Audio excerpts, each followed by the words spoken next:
नमो भगवते वासुदेवाय नमो भगवते वासुदेवाय नमो भगवते वासुदेवाय नमो भगवते वासुदेवाय नमो भगवते वासुदेवाय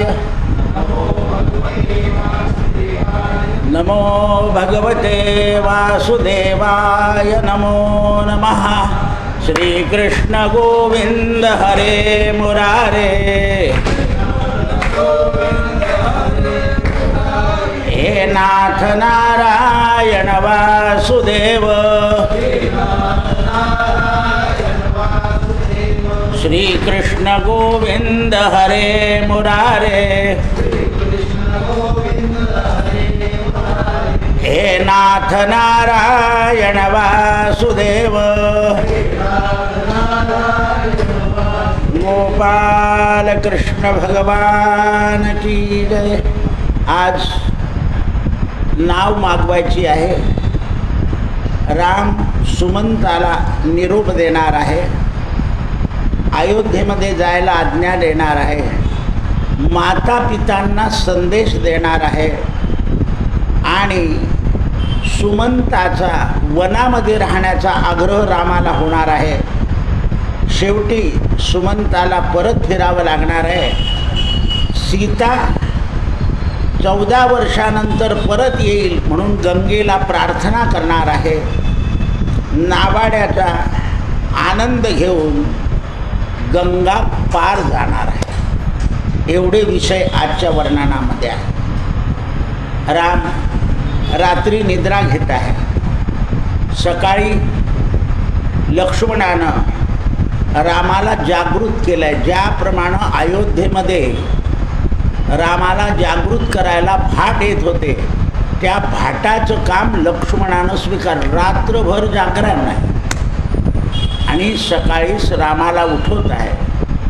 गुहक नावाचा राजा तोही हात जोडून रामाच्या उठण्याच्या प्रार्थनेमध्ये, उठा पांडुरंगा आता अरुणोदय झाला, आता अरुणोदय। आपण ज्याप्रमाणे काकड्याच्या आधी म्हणतो त्याप्रमाणे हे आपल्या पंढरपुरामध्ये पंचमीपासून कर्नाटकाचे लोक सकाराम महाराजाला उठवतात 3 वाजता। तिकडे जसं पांडुरंगाला उठवलं जातं तसं कर्नाटकाचे लोक 15 दिवस सकाराम महाराजाला उठवतात कर्नाटक भाषेमध्ये। अजूनही संतांकडे ही परंपरा चालू आहे। म्हणून महाराज विशाल वनात महायशस्वी शुभलक्षण संपन्न राम, आपण आता उठा। सुमित्रा कुमार आपल्याला हाक मारतो आहे। हे तात म्हणजे वडील म्हणताय त्यांना। भगवती रात्री व्यतीत झाली। रात्रीला काय शब्द वापरला? भगवती म्हणजे रात्र ही देवी आहे। या देवी सर्वभूतेषु निद्रा रूपेण समस्थिता। रात्र ही भगवती आहे म्हणून रात्री जास्त जागरण करू नये आणि प्रातःकाळी झोपू नये, कारण भगवती आहे। भगवती रात्र व्यतीत झालेली आहे। सूर्योदयाचा समय आता येईलच। अत्यंत काळा रंग संपला आहे। कोकिळा कुहू कुहू करते आहे, पोपट मंजूळ आवाज करता आहे, मोर केकेव करता आहे आणि ती वाणी ऐकायला गोड वाटते आहे। समुद्रगामिनी गंगा शांत वाहते आहे। रामा उठा, पहिल्यांदा उठवतोय लक्ष्मण। वनामध्ये अव्यक्त शब्द करणारी नाना प्रकारचे पशुपक्षी आनंदाने सूर्याला सामोरं जात आहे आणि हा सुमित्र कुमार लक्ष्मण रामचंद्रा तुम्हाला हाक मारतो आहे। गुहक सुद्धा प्रार्थना करतोय, बंधुराज आता उठा। रामचंद्रांनी लक्ष्मणाचं आदेश स्वीकारला आणि निषाद राजाचाही आदेश स्वीकारला आणि त्यांना आशीर्वाद दिला, आयुष्यमान भव। आपल्यापेक्षा लहान माणसाला आयुष्याचा आशीर्वाद द्यावा. आयुर्बलम यशम कीर्ती. माणसाजवळ काय पाहिजे? पहिल्यांदा आयुष्य पाहिजे, बल पाहिजे, आणि मग कीर्ती. आयुर्बलम यशम कीर्ती. म्हणून लहानाला आशीर्वाद देताना आयुष्यमान भव. तुम्ही घाटावर शीघ्र चला, मी स्नान संध्या करून येतो. आणि सुमंता, नावाड्याला, योग्य नावाड्याला बोलवा. हो, शब्द वापरला आहे, कारण तो सुद्धा संबंधित आहे. रामाबरोबर जेवढे आले आहे तेवढे संबंधित आहे. काम हलकं भारी घेतलेलं आहे. कृष्ण अवतारामध्ये सुद्धा सगळे जे बरोबर आले ते वरतूनच आले. तंबू वरतूनच येतो सरकारचा, आणि खाली क्रिया करायची असते. मजबूत नाव भागा, सुगमपूर्वक, उत्तम आणि चालणारी निषादराज. सुमंताने निषाद राजाला सांगितलं की रामांचा आदेश आहे, आपण रामांचे मंत्री आहात, घाटावर जाऊन गुहकाला सूचना करा. गुहकानं हात जोडून रामाची प्रार्थना केली आणि नौका उपस्थित करण्याकरता प्रयत्न सुरू केले. कारण गुहकाला त्या परिसराचं ज्ञान होतं. देवकुमार समान तेजस्वी, उत्तम व्रत पालन करणारे पुरुष श्रीराम समुद्रगामिनी गंगा नदीच्या किनाऱ्यावर जाऊन गंगेची सेवा करून स्नान केलं. आणि स्नान संध्या आणि नारायणाचं स्मरण, प्रत्यक्ष सूर्यनारायणाला, आता मूर्तीबरोबर नाही, नारायण देव आहे. जेव्हा आपण कुठे प्रवासात जातो ना, तेव्हा देव नसले तर सूर्यनारायण आपले देव आहे. म्हणून हिमालयातले लोक सूर्यनारायण नारायण असं म्हणतात, बद्रीनारायण नारायण, गंगा नारायण नारायण असं म्हणतात. कारण हिमालयामध्ये शंकराचंही स्थान आहे आणि नारायणाचं स्थान आहे. आणि नरनारायण हे बद्रीनाथाला तपश्चर्या करतात. म्हणून तिकडचे सगळे संन्यासी नमो नारायण नारायण नारायण नारायण. शंकराचार्यांनी सुद्धा नारायण स्तोत्र तिकडेच लिहिलं. सगळं वर्णन केलं आहे भगवंतानं. सकाळच्या प्रवचनात एक मुद्दा अतिशय सुंदर होता. मुकुंद म्हणजे मुक्ती देणारा. देवाच्या नावाची विशेष महती असते. म्हणून त्यावेळेस महान तेजस्वी रामानं गुहकाच्या बरोबर आणि सुमंताच्या बरोबर गंगा नदीवर जायचं ठरवलं. श्रीराम लक्ष्मण यांनी कवच धारण केलं, कमरेला तलवार बांधली, हातामध्ये धनुष्य घेतलं आणि दोन्ही भाऊ घाटावर गेले. सीता गंगाजीच्या तटावर उभे राहिली आणि त्यावेळेला धर्मज्ञात भगवान रामानं सारथी सुमंताला विनंतीपूर्वक हात जोडून आपल्याजवळ बोलवलं. विनंती केली, सुमंता या. त्यावेळेला दशरथ नंदन रामानं सुमंताला उजव्या बाजूनच्या हातानं स्पर्श करून जवळ घेतलं आणि एकदा गाढ आलिंगन दिलं आणि सावधान केलं. सुमंता, आता आम्ही अयोध्येतून निघाल्यानंतर तुम्ही आमचे मित्र बनलेले आहे. कारण आम्हाला अयोध्येपासूनच पायी चालायचं होतं, पण महाराजांच्या आज्ञेनं आपण आम्हाला रथावर बसवलं. आता तुम्ही आमचे मित्र आहात आणि गुहक राजासुद्धा आमचे मित्र आहे. गुहक राजांना मी काल विनंती केली आहे की अयोध्येकडे लक्ष ठेवा. कारण निकटचे जे राज्य आहेत त्या राज्यांशी मैत्री असली म्हणजे संकट दूर जातं. मित्र त्यालाच म्हणतात की जो संकटामध्ये एकामेकांना सहाय्य करतो.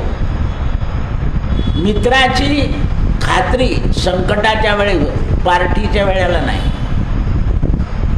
पार्टीचे मित्र वेगळे असतात आणि संकटात धावून येणारे मित्र वेगळे असतात. आपण आता आमच्या आज्ञेनं लवकर परत जा. सुमंताला शोक झाला. हे इक्ष्वाकू नंदना श्रीरामा, आपण काय बोलत आहात? आपल्या प्रेरणेनं लक्ष्मण तुमच्याबरोबर येतो आहे आणि दैवयोगानं मला मागे पाठवत आहे. आपण ज्या पुरुषावर संकट येतं त्या पुरुषाच्या बरोबर राहणं हे शौर्य आहे आणि जाणं हे भित्रेपणाचं लक्षण आहे. ब्रह्मचार्य पालन, वेदाचं स्वाध्याय, दयाळू आणि सरळता या फलाची प्राप्ती ही झाली मला. मी अयोध्येमध्ये राहून हे सगळं केलं ना, आज तुमच्यापासून वेगळं. मला तुम्ही म्हणणार जा. रामानं निश्चित सांगितलं की मला एकट्याला वनवास आहे, तुम्हाला नाही. माझ्या दुःखामध्ये आणि मला दुःख नाही वनात जायचं, त्यामुळे माझ्या दुःखात तुम्ही सहभागी होण्याचं कारण नाही आहे. आता तुमचं आपत्कालामध्ये राजाला सांभाळणं हे कर्तव्य आहे. पहा, रामायणामध्ये कर्तव्य बुद्धीचं श्रेष्ठत्व सांगितलं आहे. घरामध्ये सुद्धा आई वडिलांच्या मागे आपण कर्तव्य बुद्धीनं जगलं पाहिजे. आज कोणीही कर्तव्य बुद्धीकडे लक्ष नाही आहे. वैयक्तिक जीवनाशी निगडीत झाला आहे मानव आणि यात्रा तीर्थ मित्र अगदी धूमधाम झाली आहे. आता पंढरपूरून निरोबा लागे इतकी गर्दी आहे. मुरमध्ये सुद्धा मागून गेले आहे. प्रसाद पुरणार नाही इतकी गर्दी आहे. पण वैयक्तिक बुद्धी येत नाही, कर्तव्य बुद्धी येत नाही. ज्ञान असं आहे की माणसाची कर्तव्य बुद्धी जागृत झाली पाहिजे. घराविषयी, गावाविषयी, राज्याविषयी आणि देशाविषयी. देशाविषयी सुद्धा कर्तव्य बुद्धी शिल्लक राहिलेली नाही. धर्माविषयी नाही. धर्माच्या गोष्टी जेवढ्या फुकट मिळतील तेवढ्या पाहिजे माणसाला. राष्ट्राकडून जेवढं फुकट मिळेल तेवढं पाहिजे. वैयक्तिक जीवनाशी निगडीत होतंय माणूस. बाकीकडे तुम्ही जा, तिकिटाचे पैसे टाकून जाय की तिकीट येतं.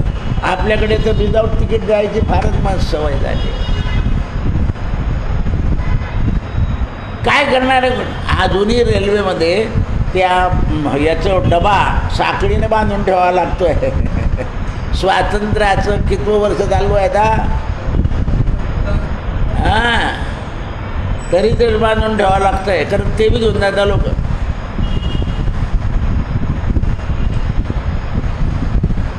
काय आणि जगातला केवढा नंबर चालला आहे.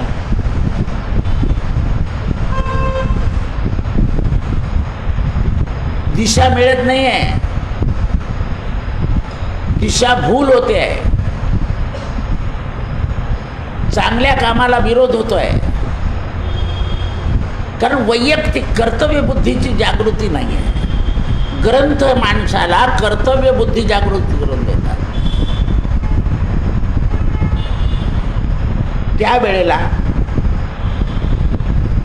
हे रघुनंदना, श्रीरामा, आम्ही मारल्यासारखे म्हणजे मेलेले जाऊन मरण येत नाही म्हणून जीव जगलाय. वीर क्षत्रियाला अपमानित जीवन जगण्यात रस नसतो. त्याला रणांगणामध्ये कर्तव्य करताना मरण येणं हे त्याचं फार श्रेष्ठ.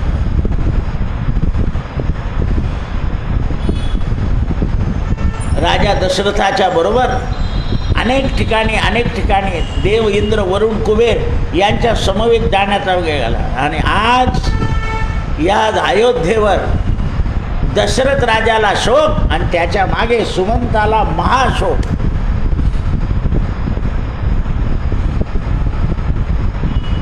काय माझ्या नावाचं सार्थक झालं, सुमंत. माझी मती गुंग झाली आहे. आत्म्या समान प्रिय असलेल्या रामाला सोडून आता व्याकुळ होऊन रडत रडत अयोध्येत जायचं. अयोध्येतले लोक माझं मुख पाहणार नाही. काय तोंड दाखवू मी? डोळ्यातून आसू चाललेले आहे. पवित्र अशी गंगा समोर वाहते आहे आणि आत्मस्वरूप राम आहे आणि रामासमोर सुमंत शोक करताय. सुमंता, सावध व्हा. मस्तकावरून आपला उजवा हात फिरवला रामाने. तुम्ही इक्ष्वाकू कुळाच्या हिताचे माणसं आहात. राजा दशरथ शोकाकुल झाल्यावर त्यांना न सोडणं हा तुमचा पहिला धर्म आहे. मी धडधाकड आहे, माझ्याबरोबर लक्ष्मण आहे, सीता आहे. तुम्ही पाहिलं सकाळीच लक्ष्मणानं कसं उठवलं. माझी चिंता करू नका, आपत्कालामध्ये राजा आहे. राजाला सांभाळणारं तुमचं काम आहे. तुम्ही राजाचे ज्येष्ठ पुत्र आहात. आमच्या आधी तुम्ही होते. काय समजवलंय लक्षात ठेवा. पुत्र म्हणजे कोणालाही मानता येतं. जो सेवा करतो तो पुत्र. सूत म्हणजे आपल्या शरीरातून उत्पन्न झालेला. म्हणून मानस पुत्र, दत्तक पुत्र, शेजारचा पुत्र कोणाला म्हणतात. शेवटी पुत्र आणि कुत्र सारखे आहे.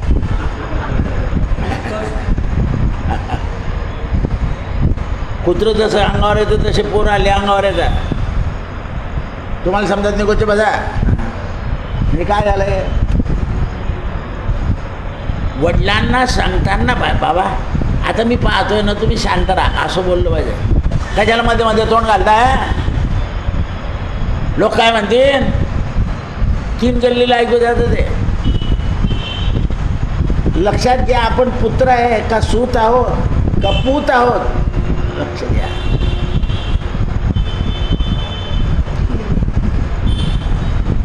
भाषेतच आईला सुद्धा बोलताना, आई तू आता काही टकटक करू नको, आम्ही आहे, झालं नुकसान तर होऊ दे, तू शांत राहा. कशाला मध्ये तोंड घालते. बोलता येतं. प्रसंग निर्माण होता आईशी सुद्धा वाद करायला, वडिलांशी सुद्धा वाद होत नाही असं नाही. पण भाषा. पृथ्वीपती महाराज दशरथ हे वृद्ध झालेले आहे. त्यांच्या मनोरथाचा चुरा झालेला.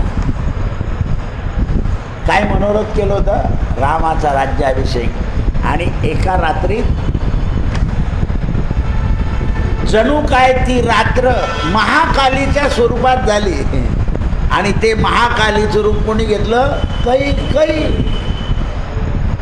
स्वतःच्याच पत्नीनं महाकालीचं रूप घेतलं.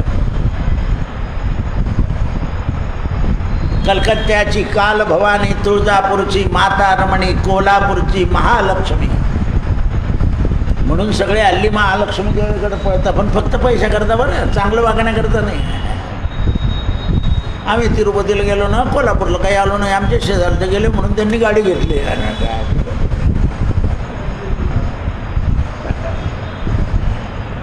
सगळ्यांचं लक्ष अर्थाकडे आणि अनर्थामध्ये गेलं आहे.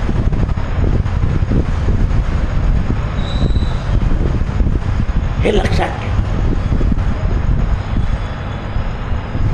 कोल्हापूरवरून आल्यावर गाडी घेतली हरकत नाही, पण मी गाडी घेतली म्हणून याचा अहंकार करणं मात्र कोल्हापूरच्या आईला आवडत नाही, एवढं लक्षात ठेवा. कारण ती महालक्ष्मी आहे.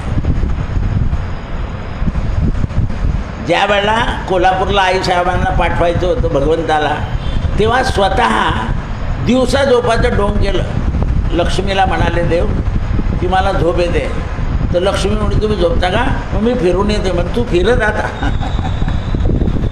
आत येताना जय विजयांना सांगितलं की लक्ष्मी आली तरी मध्ये येऊ देऊ नका, मला झोपायचं आहे. जय विजयांनी लक्ष्मीला बसवून ठेवलं. आईसाहेब वेटिंग. महाराजांचा हातून हुकूम आहे की तुम्हाला मध्ये नाही सोडायचं. खरं म्हणे मला म्हणे हो मी तुम्हाला राहूच देणार नाही म्हणे इथे. तुम्ही माझा अपमान केला ना, तेवढ्या वेळात सनक सनानंद आणले, जय विजयाला श्राप दिला, भगवंताला अवतार घ्यावा लागला, महालक्ष्मी कोल्हापूरला येऊन गेली. असं आहे. आणि पाहते कोल्हापूरचे लोक कसे रट राहतात. आपल्याकडे भाषा होती कोल्हापुरी भेजा.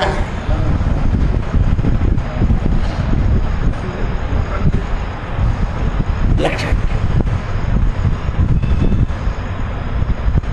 नुसत्या पैशानं बुद्धी नाही आहे, ती शांत स्वरूप महालक्ष्मी पाहिजे, ती पचवता आली पाहिजे, नाही तर उन्माद येतो. मनस्वी महाराज कैकेयीला प्रिय करण्याकरता आपली इच्छा नसताना त्यांनी हे केलं आहे. आता सुमंता तुम्ही आदरपूर्वक आपल्या मनाला सांभाळून राजाचा सांभाळ करणं हे तुमचं कर्तव्य आहे. राजे लोक याकरता राज्याचं पालन करतात आणि इच्छापूर्ती करण्याकरता विघ्न येऊ नये म्हणून नारायणाचं भजन करीत असतात. सुमंतजी आपण कार्यतत्पर आहात. शोक हा दुर्बल असतो. क्षत्रियाने शोक करायचा नाही.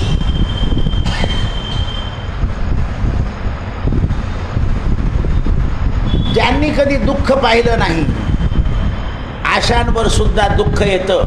पण आर्य हे जितेंद्रिय आहे. आर्य आणि अनार्य. आर्य हे जितेंद्रिय आहे. ते इंद्रिय ताब्यात ठेवून दुःखाला सामोरं जाऊन सुखाची निर्मिती करतात. आम्ही अयोध्येतून निघून गेलेले आहोत. लक्ष्मण आमच्याबरोबर आहे. 14 वर्ष समाप्त होताबरोबर पुन्हा शीघ्र तुम्हाला भेटणार आहे. लक्ष्मण सीता या दोघांना मी सही सलामत परत आणणार आहे हे तुम्हाला वचन देतो. सही सलामत खात्री करून देत आहे.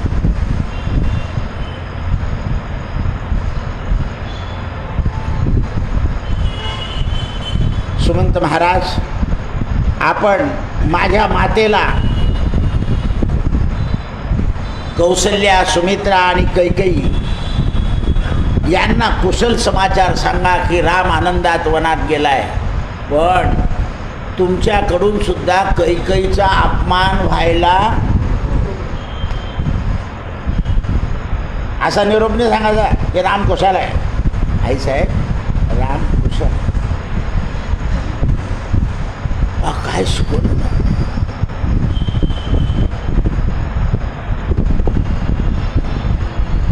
माता कौसल्या ती पुत्रामुळे अस्वस्थ असेल, तिला प्रसन्न करण्याचं तुमचं काम आहे. आई सुमित्रा माझ्याकरता आणि लक्ष्मणाकरता थोडी दुःखी असेल, तिची चरणवंदना करून तिला प्रसन्न करा. कारण तिने तिचा सूत माझ्या रक्षणाकरता दिला आहे, सीतेच्या रक्षणाकरता. आणि येताना सीतेला सांगितलं की हा तुझा मुलगा आहे. लक्ष्मणाला सीतेची आईप्रमाणे सेवा करायची आहे. पहा तुम्ही लहान दिराला भाऊजाईच्यावर ठेवून दिला जातं. हा तुझा काय सांभाळ, ज्याला शिकू का काही करा मला नाही माहिती. खेड्यातले लोक असं म्हणायचे तू जाणे तुझा दीर जाणे. किती लोक भाऊजाईकडे शिकले आहे शहरामध्ये. भाऊ नोकरी करायचा आणि शिकायची. कल झाला नाही कारण कर्तव्यबुद्धी जागृत होती. आता मी आणि माझं बाकीच्यांचं कबाड ओझं असं कर्तव्यबुद्धी. रामायण कर्तव्यदक्ष आहे. सकाळीच सांगितलं संसारात दक्ष, परमार्थात लक्ष. संसारात आपण दक्ष नाही राहिलो तर नुकसान होतं. आजचं काम उद्या करू की गेलं. म्हणून आणि लक्षात ठेवा, महाराजांना निवेदन करा, भरताला लवकर बोलून गादीवर युवराज पद देऊन अभिषेक करा आणि तुम्ही भरताला छातीशी लावा, जसं मी तुम्हाला छातीशी लावलं. आपण सांगू त्याचं तोंड पाहू नका हो.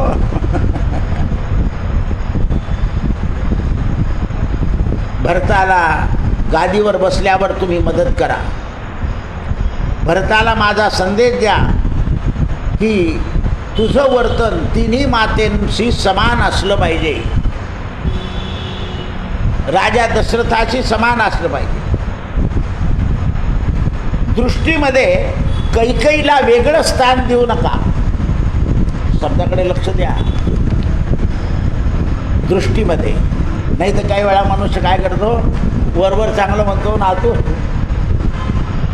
समान रूपानं सुमित्रा, कौसल्या यांना आदर द्या. पिताजींच्या प्रिय करणाऱ्या युवराज भरताला सुद्धा हे सांगा. रामचंद्रानं सुमंताला परत जायला सांगितलं तेव्हा सुमंताने हात जोडून विचारलं, महाराज माझं काही मनोगत ऐकाल का नाही? माझं मनोगत? म्हणाले, सांगा. सेवक हा सत्कारपूर्ण वर्तन करतो ही गोष्ट खरी आहे, पण मला आता किती दिवस सेवकच ठेवताय, मला तुमचा करून घ्या ना. तुमचा करून घ्या. जसं आपण कोणाकडे नोकरी करतो, मला मालक बनवा ना, आता किती दिवस नोकर ठेवता, म्हणजे दुसरा धंदा काढून मला कुठेतरी बसवा. तसं मला किती दिवस सेवक करा, मला तुमचं करा. रामा तू माझा यजमान.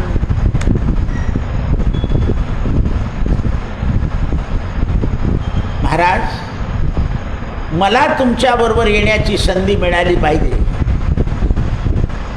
ज्याप्रमाणे राजा दशरथ शोकाकुल आहे त्याचप्रमाणे मी आहे. लहानपणापासून तुमच्या जन्मापासून आतापर्यंत तुम्हाला सांभाळलंय नाही. माझी कर्तव्य बुद्धी मात्र जागृत आहे.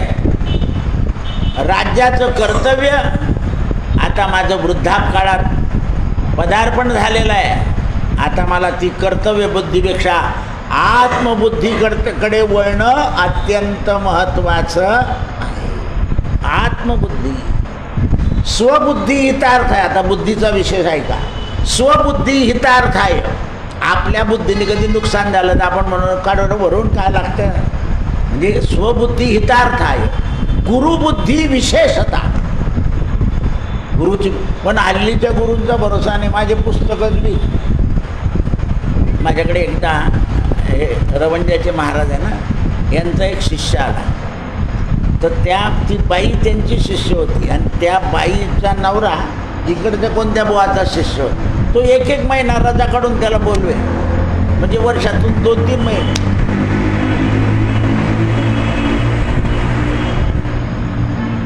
त्या बाईने आपल्या गुरुला सांगितलं, आता ते वारी नेणारे महाराज, मी म्हणे महाराज ते आमच्या यांचे घरचे गुरु 2-2 महिने त्यांना बोलवतं म्हणे, इकडे पंचायत होऊन जाते, पगार बंद होतो, हे होतं.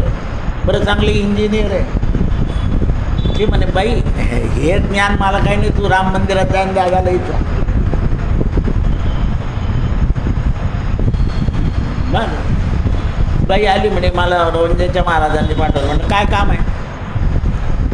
ते बऱ्याच वेळा इथे असे बसून प्रवचन ऐकायचे माझे. कारण ते म्हणे दादा व्यवहार संगती घालतो प्रवचनात. आम्हाला व्यवहार संगती माहीत नाही, कारण व्यवहार सुधारला ना तरच परमार्थ होतो. व्यवहारामध्ये जर असत्यता असेल तर परमार्थाकडे चिकाटीने लागेल.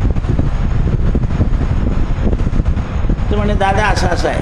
म्हटलं ठीक आहे, काही काळजी करू नको, तो बदलून जाईल. तुला जी उपासना देतो ती कर. महाराजांनी दिलेली उपासना कर, त्याच्यात ही उपासना कर. 3 महिन्याने त्या माणसाचा तिथे अपमान झाला आणि त्याने तिथे शपथ घेतली की आजपासून तुमचं मी तोंड पाहणार नाही, आणि तुमच्या मठाचंही तोंड पाहणार. कर्तव्य बुद्धी जी आहे, संसारी माणसाला फावल्या वेळात परमार्थ करायला सांगायचं आहे.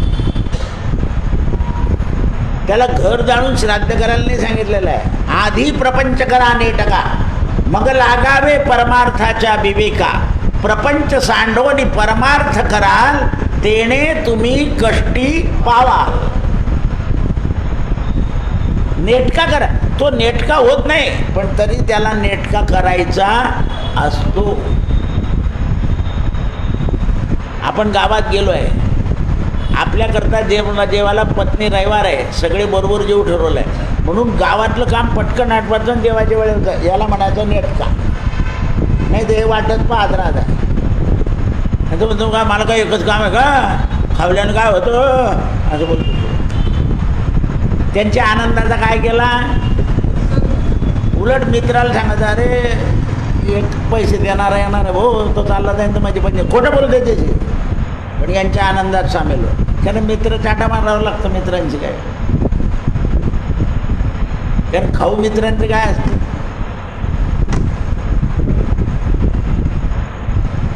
लक्षात ठेव, प्रपंच नेटका.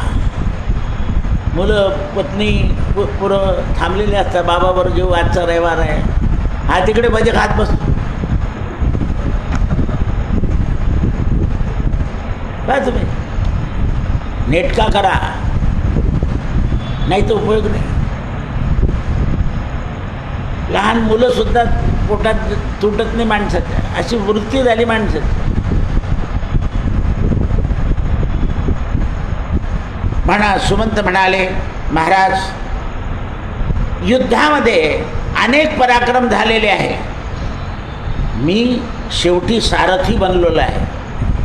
माझ्या क्षत्रिय कर्माचं फळ दैवयोगाने जर मला प्रभू अयोध्येतच भेटले आहे, तर मी आता त्यांना सोडू तरी कसं शकेल.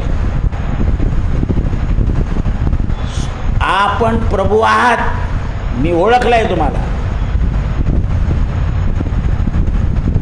माझी बुद्धी निश्चयात्मक झाली, तुम्ही प्रभूच आहात.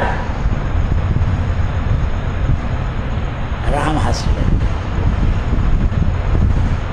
प्रभू आहे ना, मग तुमचा प्रभू आहे. प्रभूने सांगितलेलं ऐकलं पाहिजे का नाही. सुमंताच्या आत गेले गेलं, मी प्रभू आहे नक्की, मग प्रभूने सांगितलेलं ऐकलं पाहिजे का, म्हणे हो, मग चल जा. प्रभूने दिलेलं कार्य कर. मी तुम्हाला वचन दिलंय की सीतेला आणि लक्ष्मणाला परत आणून तुम्हाला भेटवेल. असं वचन कोण देऊ शकतं. समजता म्हणे प्रभू, तुम्हाला प्रभू मानताना मग आज्ञा घ्या आणि अयोध्येत जा. हा हा हा, काय सांगतो. गुरुसुद्धा म्हणतात की नाही, 1.5-2 दिवस राहा, घरी जा, घरचा संसार नीट कर, पुन्हा ये लागला तर माझा. असे गुरु पाहिजे. नाही तर त्याच्या पैशाचंही वाटवलं, त्याच्या घराचंही वाटवलं, माझे पुस्तकच विकत राहा. दान घेताना सुद्धा त्याच्या कमाईतलं त्याचा संसार करून उरेल असंच घेतलं पाहिजे. त्याच्या ऐपतीच्या पलीकडे गुरुनं दान घ्यायचं नाही. उलट बळजबरी करता, 5,000ची पावती फाडणार, काय पाहतो इकडे तिकडे. गुरुचं काम नाही. कारण दानाला 10वा भाग सांगितला आहे, हे कळायला पाहिजे. म्हणून ह्या स्वामीनारायण पंथामध्ये एक चांगलं आहे, की प्रत्येक मनुष्य आपल्या इच्छेने आपल्यातलं 10वा भाग देतो, म्हणून त्यांची ती सुबत्ता दिसते तुम्हाला. आपण इथल्या फरशा उरल्या तर मागतो.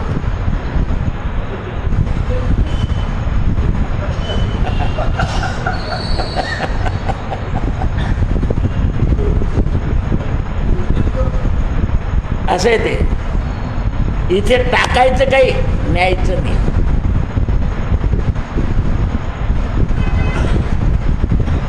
हे लक्षात आलं पाहिजे.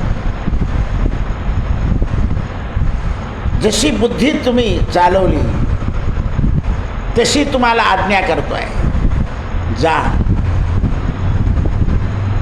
कौशल्येला सांगा की मामाच्या गावाला वंदन करून राम पुढे गेले. आहा, कारण कौशल्यच लागला होता ना, त्याला वंदन केलं आणि पुढे गेले. मामाला भेटले, कौशल्येला निरोप द्या. निष्पाप रघुनंदनानं सुमंताला आशीर्वाद दिला. सुमंतानं चरणावर मस्तक ठेवलं. घोडे दशरथ राजाला अत्यंत प्रिय आहे, घोडे सांभाळा म्हणून घोड्यांना स्पर्श केला आणि ज्या रथावर बसून आले होते त्या रथाला वंदन. सुमंताला अयोध्येकडे रवाना केलं. सत्यगुरु राये कृपा मज केली, परिणाई घडली सेवा काही. मस्तकी तो जाणा ठेविला कर,